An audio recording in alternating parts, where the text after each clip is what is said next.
Hello, and welcome back to the Outdoor Minimalist podcast. I'm your host, Meg Carney, and I'm an outdoor and environmental writer and author of the book Outdoor Minimalist: Waste Less Hiking, Camping, and Backpacking. Follow the link in the description to pre-order a copy of the book so you'll be the first to receive it on the date of September 1st, 2022.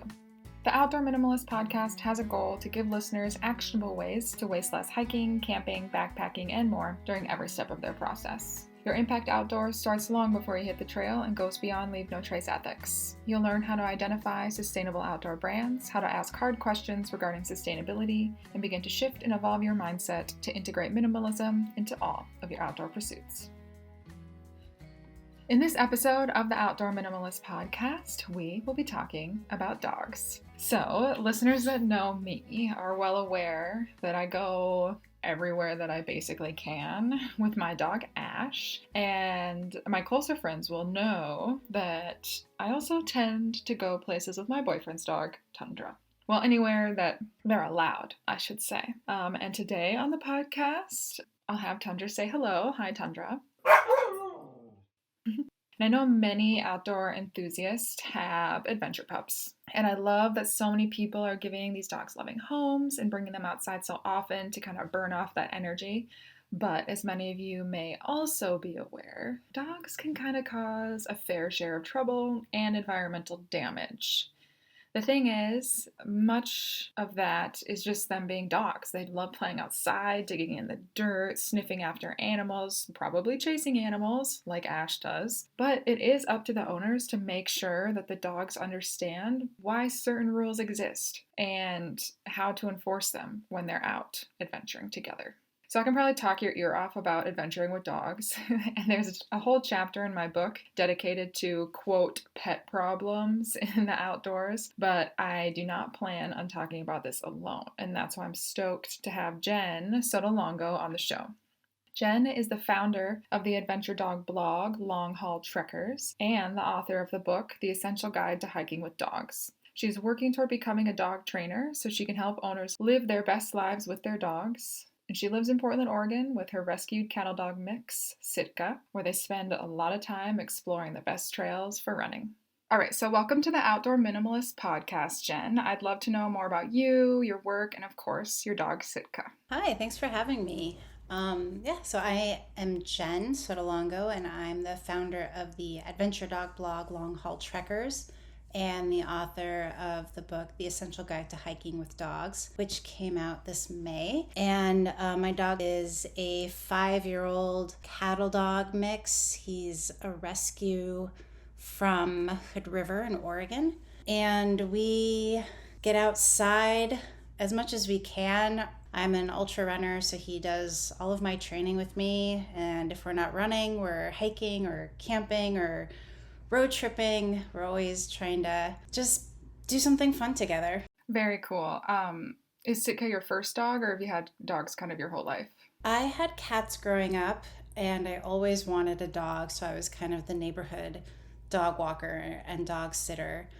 And I got my first dog about 10 years ago, and then I've had a few dogs since. And Sitka's my first dog that's just mine. Okay, very cool. It's cool that you're a runner too. That's kind of why I adopted my last dog, Ash, was to have a running buddy. And I honestly like running with him more than I like running with people. Oh, same here. Me too. But when I first got Ash, he was a rescue too, and he was just nuts. Like anyone that ever met him beginning to like now, I think I've had him for like 5 years now, he was completely crazy. And I think that I maybe lost him like 5 or 6, maybe more times when we were doing off-leash training, like completely lost him. And so that was like quite the learning curve for me, because I think that was kind of my intro to training an off-leash dog. And I'm guessing you kind of talk a little bit about that on your platform. How to bring dogs on the trail. Like when I started, I didn't know anything kind of about that. I've walked dogs in the neighborhood, but then as I introduced Ash to like camping and backpacking, it was a huge learning curve for me. And now I've started to notice, I don't want to say like unruly dogs run up to us, but I don't know how to phrase it. What are some things that I guess responsible dog owners, I don't know how to phrase this without like sounding offensive. Enlightened dog owners. Yeah, I like that. Yeah, because I know I personally was in a similar world as you were with my first dog. She was reactive and we'd let her off leash and her recall was okay.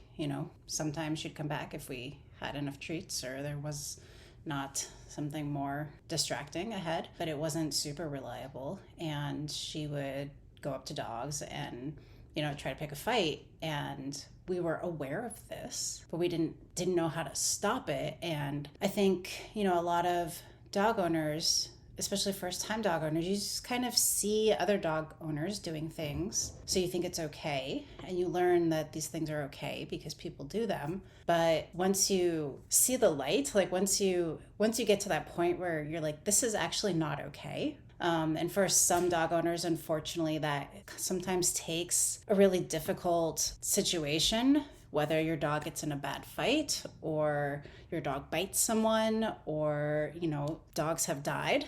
Reactive dogs have died in certain situations. Like sometimes it takes that really extreme thing for the dog owner to be like, oh, this is not okay. I need to do something about this. Thankfully, nothing that extreme ever happened with any of my dogs, but I had a dog that was just kind of crazy, sounding like your dog, Ash, and she would, if we let her off leash, she would chase after deer. Like she ran up a mountainside once going after deer. She never came back. The first time I let her off leash on a trail run, she disappeared for like 10 minutes. And I was like, I lost my puppy. I just lost my puppy. And, that for me, that was the only time I let her off.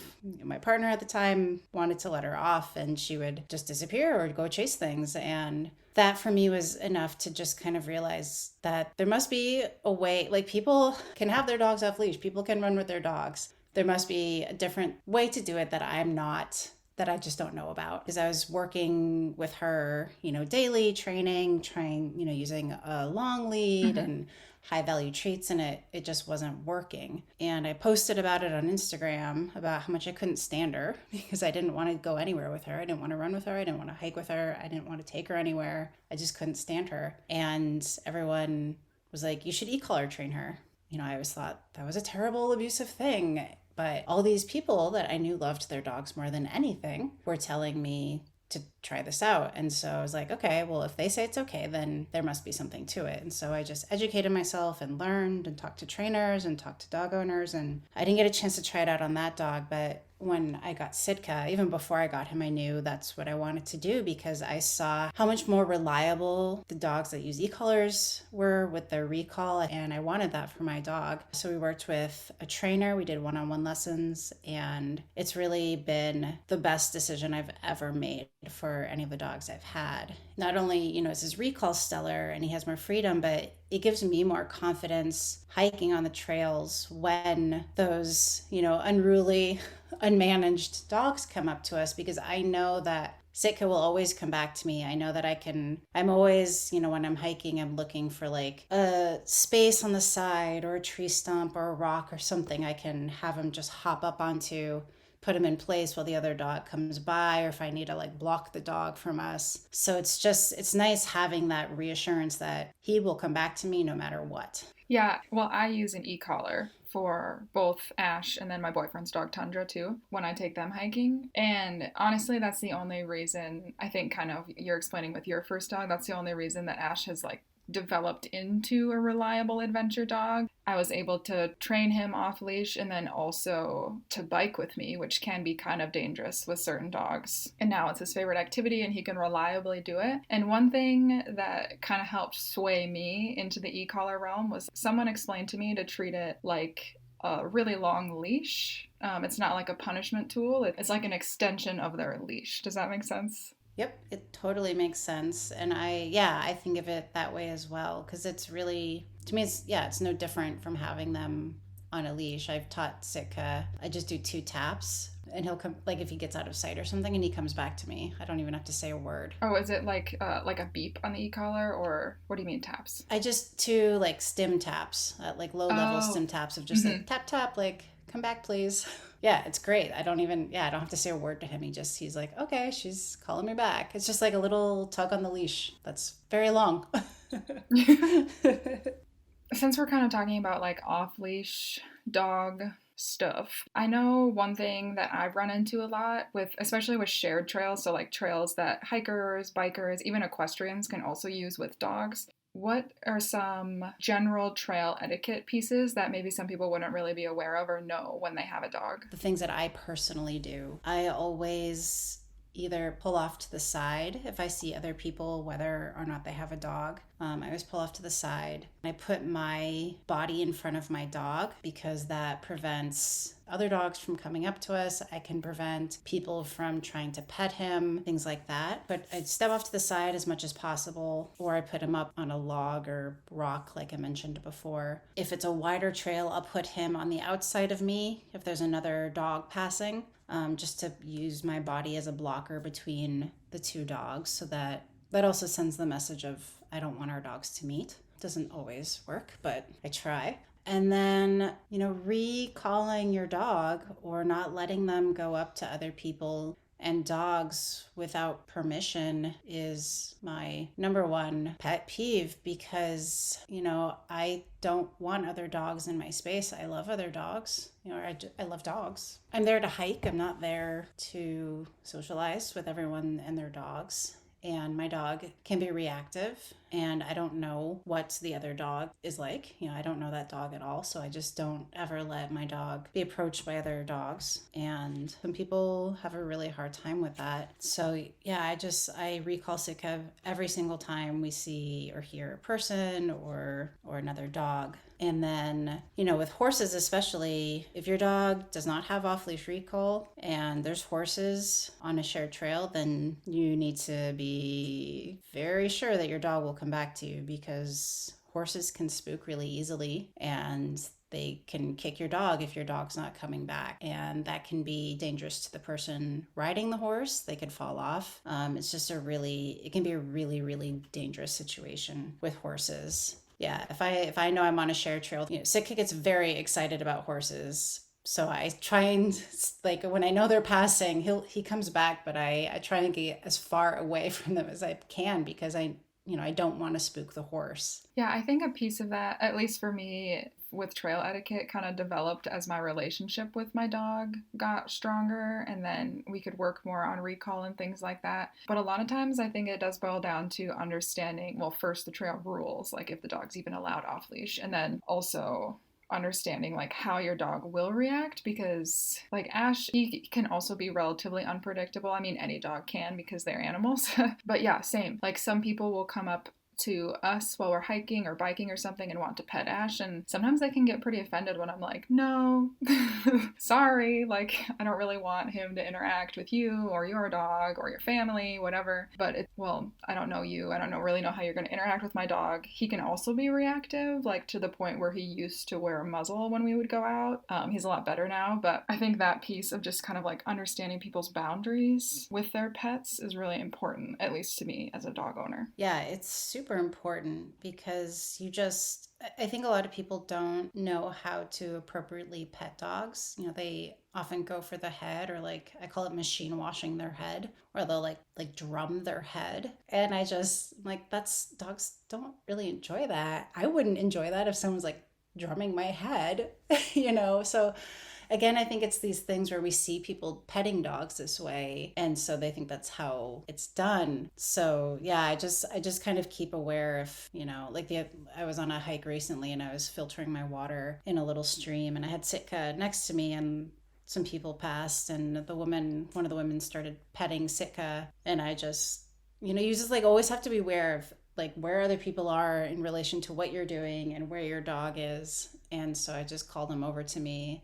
And I've just kind of learned it's okay not to say things to people sometimes. Like I didn't say anything like, please don't pet my dog. I just called him to me. I just called him away from her without explanation, because I just sometimes, yeah, people get offended, and I just sometimes don't feel like explaining myself, because, we really don't need to. Yeah, I mean, you don't owe that person an explanation. You just kind of want to make sure your dog is safe and everyone else around you is safe. So, since we're talking a lot about taking your dogs out on the trail and especially hiking with them off leash or biking with them off leash, if you do that, would you be able to shed some light on like the importance of that training piece, not only for their like recall with other hikers and dogs, but just like general impact on that environment and the importance of them staying on the trail? Yeah, for sure. There's, some places have leash laws not just to help dog owners manage their dogs, but also because the area is really sensitive or there's restoration in progress. It's important to keep your dog on the trail and yourself on the trail, specifically in those areas. But, in general, staying on the trail is important because, you don't want to trample any wildflowers or new growth that's coming in. It can damage the environment if your dog is just kind of tearing through trees and digging up plants and things like that. So, keeping them on the path is really best for the environmental sustainability of the land. Yeah, and I think it can kind of be a safety piece for the dog too. Like I used to live in Arizona, like the Phoenix area for a while. And in that deserty environment, I mean, there's rattlesnakes, which are dangerous for humans and dogs. There's a lot of sharp plants, cholla cactus, and all the other types of cacti. And then also down in those regions, like dogs can get sick from digging in that dirt, and if you aren't watching them, they can get valley fever from inhaling all the dust and the bacteria in the dust and stuff. Oh, wow. And so I think there is also an education piece for dog owners, like protecting your dog also involves keeping them on the trail, and it depends where you live too, because I think there's rattlesnakes where I live now, but there's different types of wildlife everywhere and different types of plants that are dangerous to dogs. And then I read some story the other day about this family and this dog that all died from like the toxic algae or something in the water. Have you heard about that when dogs drink that water? Oh, it's so scary. Yes. It's a big thing in the Northwest. Like a lot of the lakes or even the Willamette River in Portland had toxic algae blooms this summer, and it's scary because if you go to any body of water, it looks like there's toxic algae blooms, and so you don't know. And if you don't know, don't let your dog in it. I guess I don't really know how it works. I've seen like the postings for things like caution, don't let your dog in this water. But is it just if they drink the water or even if they're playing in it? I guess they would just drink it if they're playing in it though. I think it's if they ingest it. So, even if they walk through it and then lick their paws, I think they can get sick. Oh, scary. Okay. And it's scary too because not all algae blooms are toxic. You have to test them. They obviously can't test all the water everywhere. So, and algae blooms, it's a normal thing, but the toxic ones, it's just hard. They all look like they should be toxic. So it's really hard to tell. Yeah. So that would probably just be like checking things in your area. Like if it's a popular hiking area, I would guess they test it more regularly. Yeah, I would imagine so. But yeah, that's a really good point, is, knowing what potential dangers are in your environment, or if you're going somewhere new. I learned about cholla cactus when I was in Arizona, and a dog I was with got one stuck to their face, and a native Arizonan whipped out a comb and just swiped it clean off. And I was like, I didn't know this. I had no idea this thing existed. Yeah, that's like a weird first aid kit thing that a lot of people in the Southwest will be like, make sure you carry a comb, and it's basically for the cholla. Yeah, it worked really well. But another thing that gets me about off leash is when you can't always see your dog. I mean, off leash and off trail. I should rephrase that.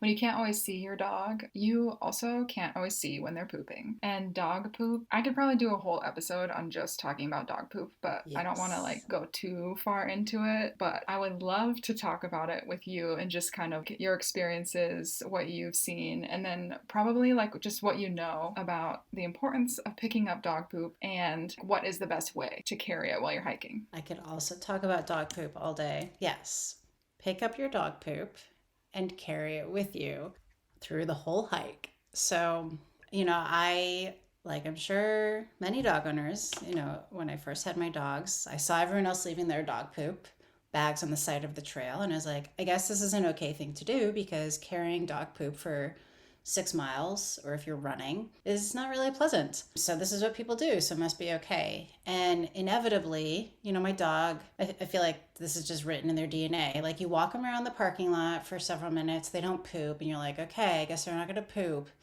And then you start hiking, and like 200 meters in, they poop, and you're just far enough away from the trash can that you don't want to go back to the trailhead and throw it away. But now you have to carry it the whole hike. So this is, why it's left on the side of the trail. Inevitably, what would happen with me is I would get to the trailhead after the hike and I would forget the poop, and I'd remember and have to go back and do that, go pick it up, which is what I avoided doing in the first place.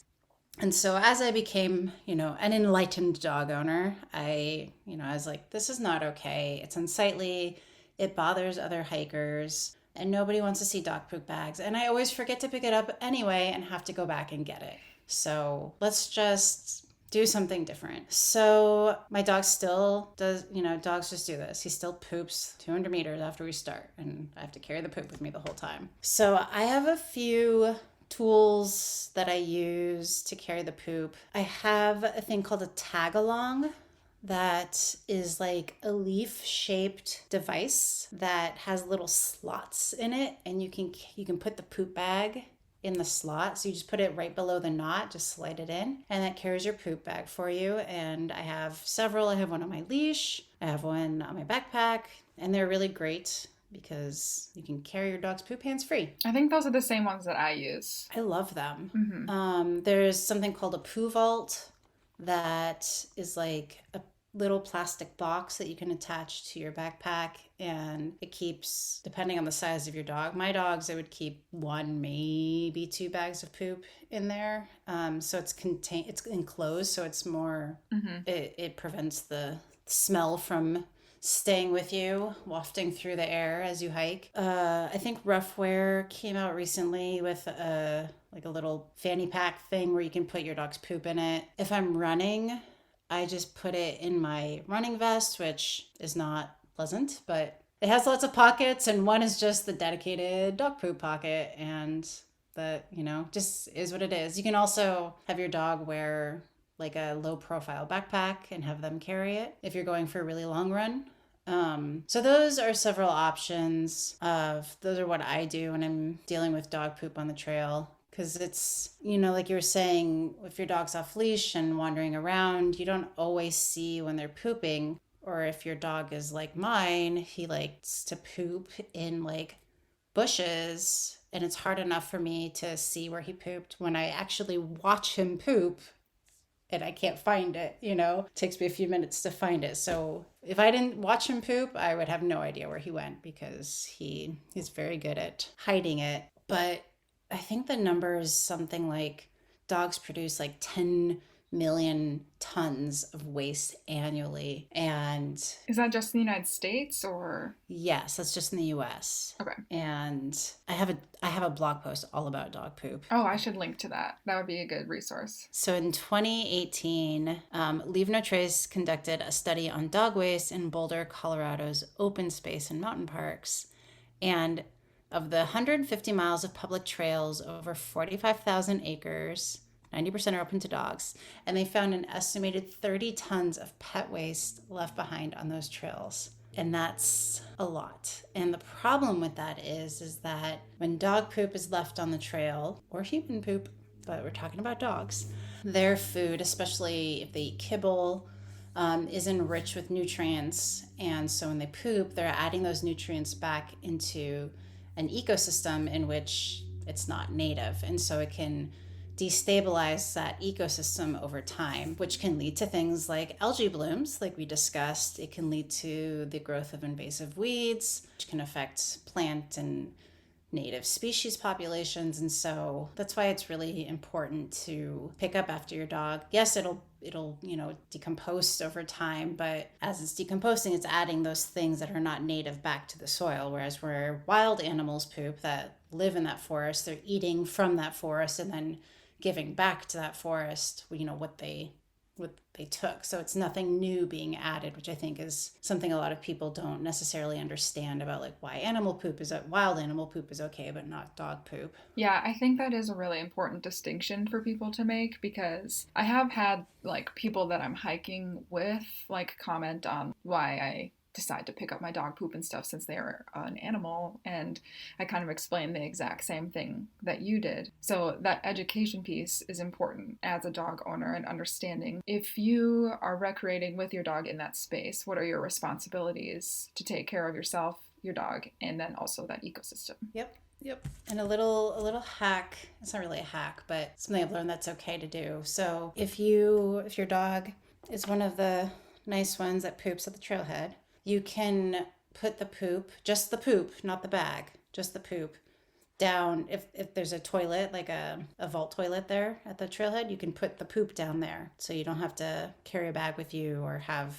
you can reuse the bag if you are brave enough to do so after it's already contained poop. But you can do that. And I'll do that too. Like if I'm backpacking and there's a vault toilet, I'll put just the poop down there so I don't have to carry out days of poop with me. The other option is you can put their poop in a cat hole like you would your own. So if we're backpacking, Sitka and I will go on a dual poop walk, and I'll dig my hole, he'll poop, I'll watch where he poops, I'll do my business, and then I'll just add his poop to my hole and bury it all together. That would be awesome. I feel like my dog and I have never pooped at the same time when we're backpacking. I should get him to do that.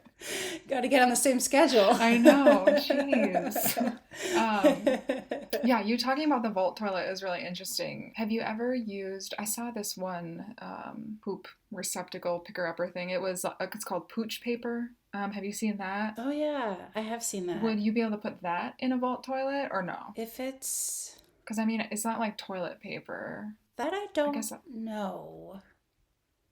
If it's just paper, I would think it's okay, but basically, I am not. I would ask a forest ranger or someone specific I would guess it'd be okay, but I don't want to encourage that sort of thing if I don't actually know it. Yeah. Since we're talking about backpacking though, I mean, I have brought Ash and then also Tundra on different backpacking trips, and you can collect quite a bit of poop during that time period. And if you're not doing cat holes, or even if you're in an environment that doesn't allow the use of cat holes, like you're going to have to carry out your waste, but then you also have to carry out the dog's waste. Yep. So do you have any tips on carrying that amount of waste for a dog? Yes, I make my dog carry it. That's what I was going to say. I was like, my dog carries it. As he loses weight in his backpack from his dog food, it like re-evens out with his poop. Exactly. That's exactly what I do. And I get, there's these bags called smelly proof bags, which don't really work every time you have to open the bag. So I try my best just not to breathe whenever I have to open the bag. But they're supposed to help deter like critters and probably not bears, but critters, and also just poop fumes that have been sitting in the sun for several days on your trip. So I put the poop bags inside the smelly proof bag. I think that's the actual brand, is smelly proof. Put it in there and then load up my dog's pack. Yeah, no, I do that. I do that with Tundra, but with Ash, I want to say he's almost 12, so I don't have him carry a backpack anymore, so I end up carrying his poop. And I probably use a similar bag to the smelly proof one, but I think it's actually for diapers, for baby diapers. But it's the same concept, like exact same concept you're talking about. Like it seals it. If it leaks, it'll catch it, and then you can like wash it, and it's smell proof. And I like that.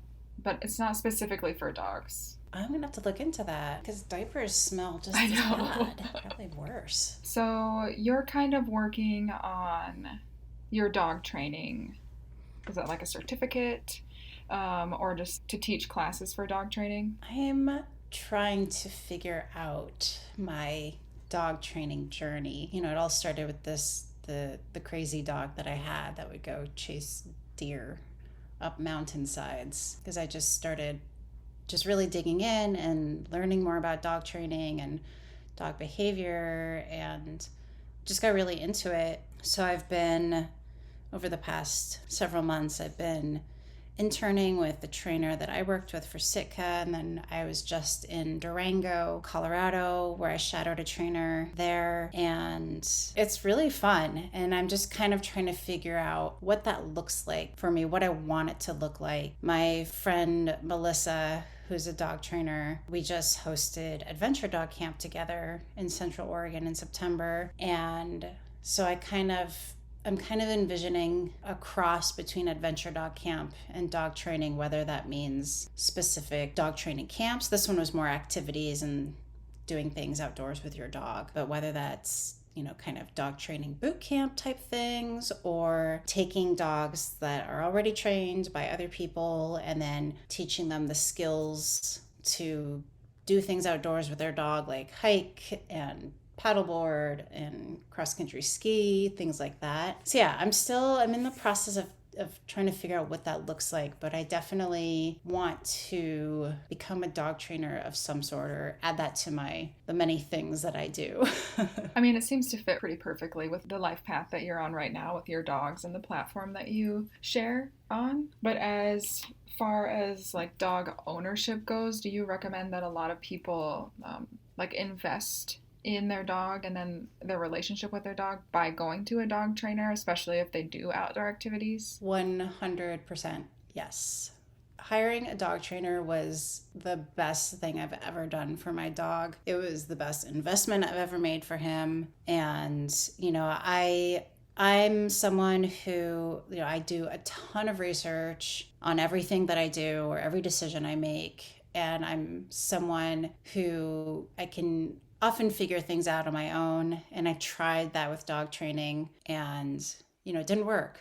Especially because I was going to be using the e-collar. I wanted to make sure I was learning the correct way so that I didn't use it in a way that would, confuse my dog or cause any, unnecessary harm. And so, I just wanted to make sure I was doing it correctly. And it was just, I can't speak highly enough or recommend highly enough the importance, not even the importance, but just the gratification of working with a dog trainer and having a dog that is just the dog of your dreams. Like Sitka is truly the dog of my dreams because our relationship is great. We can go trail running all day long and he gets his freedom. I know that he'll come back to me. We're not bothering other people on the trail. It's such a joy to have a well-trained dog. I mean, I agree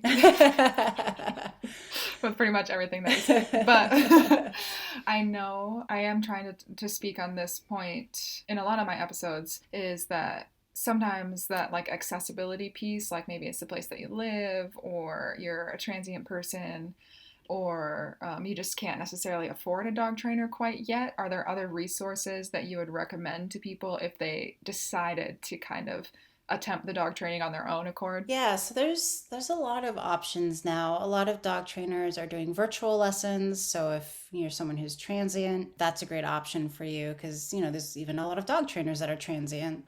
So it works both ways. A lot of dog trainers are offering online courses, which, are significantly cheaper than in-person lessons or board and trains. So that's great for someone who's pretty self-motivated and will, put in the work. There's also a lot of things that you can do to get started, as you're saving up, say, to work with a trainer. You can just do a lot of things at home, like implementing structure with your dog, getting on a routine, being consistent with, the commands that you can teach them, like sit and down. Place is a command that I learned about in the past few years that I think is just the best thing ever. Basically teaches your dog how to chill on command.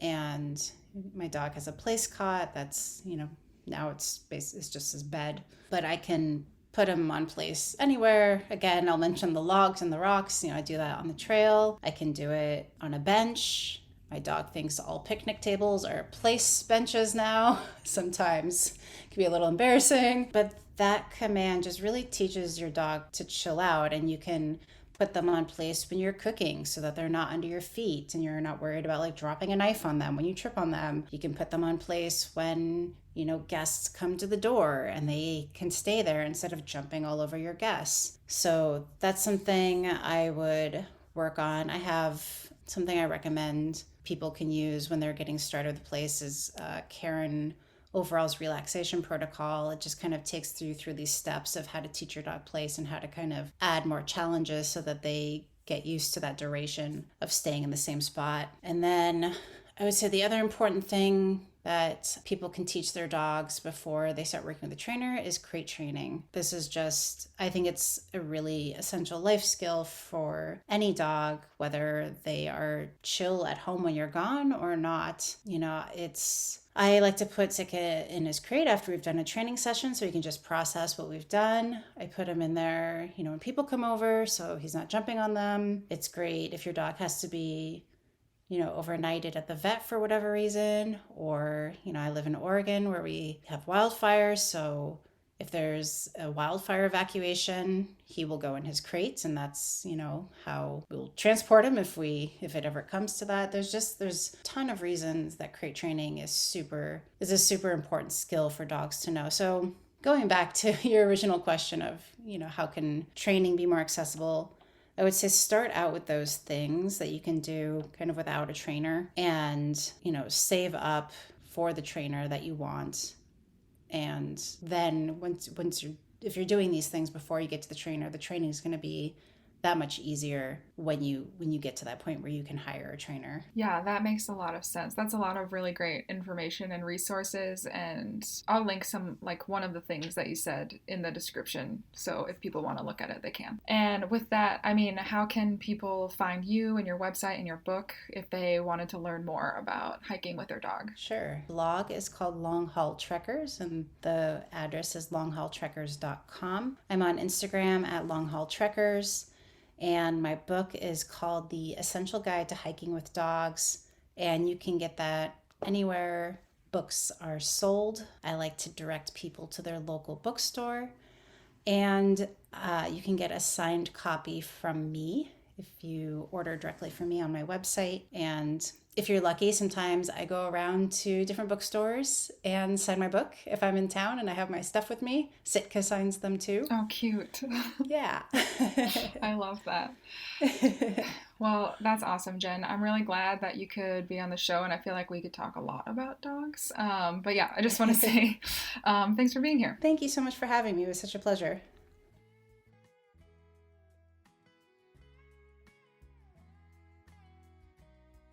I just want to say thank you again to Jen for taking the time to be featured on this episode of the Outdoor Minimalist podcast. I really enjoyed our conversation, and I hope you did too.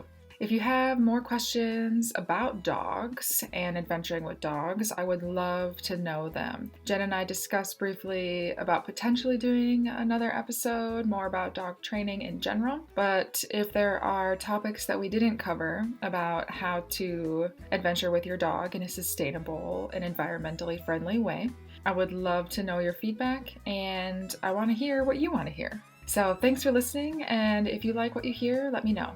Leave a review and be sure to subscribe so you never miss an episode. You can still find me on Instagram at outdoor.minimalist.book.